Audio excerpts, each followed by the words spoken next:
আসসালামু আলাইকুম। দেশ এবং প্রবাসী যে যেখান থেকে দেখছেন সবাইকে জানাচ্ছি আন্তরিক শুভেচ্ছা। আমি মাসুম বিল্লাহ। আমার ফেসবুক পেজ জমি ক্রয় বিক্রয়, এই এটি অবশ্যই ফলো দিয়ে রাখবেন। আমার আরও 38টি ফলোয়ার্স বাকি। এটি পূরণ হলে আপনাদের সাথে আমি সরাসরি কথা বলতে পারবো। আর আমার ইউটিউবে একটি চ্যানেল আছে, এনি জমি ক্রয় বিক্রয় মডার্ন কুমিল্লা সেন্টার।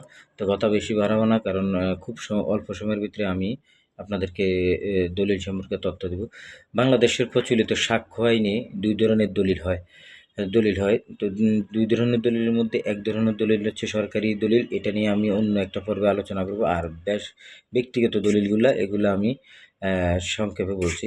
বাংলাদেশের সাক্ষ্য আইনের 75 এবং 74 দ্বারা ব্যতীত ব্যক্তিগত ব্যক্তিগত দলিল সাধারণত মোট 9 ধরনের ব্যক্তিগত দলিল হয়ে থাকে।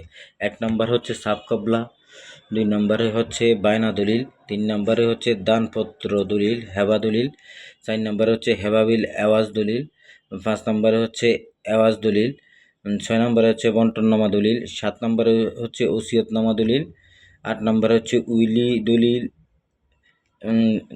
9 নম্বরে হচ্ছে নাদাবি দলিল। এরপর আরও কিছু দলিল আছে, এগুলা পর্যায়ক্রমে আলাপ করব। তো আজকে এই মোট এই 9 ধরনের দলিলের একটা সংক্ষিপ্ত বর্ণনা দিলাম। আরও অনেক দলিল আছে, তবে আপাতত আমি এই 9 ধরনের দলিলের কথাই আপনাদের কাছে পেশ করলাম।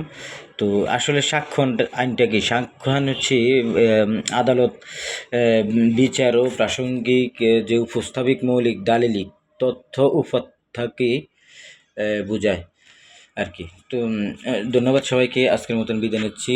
আসসালামু আলাইকুম।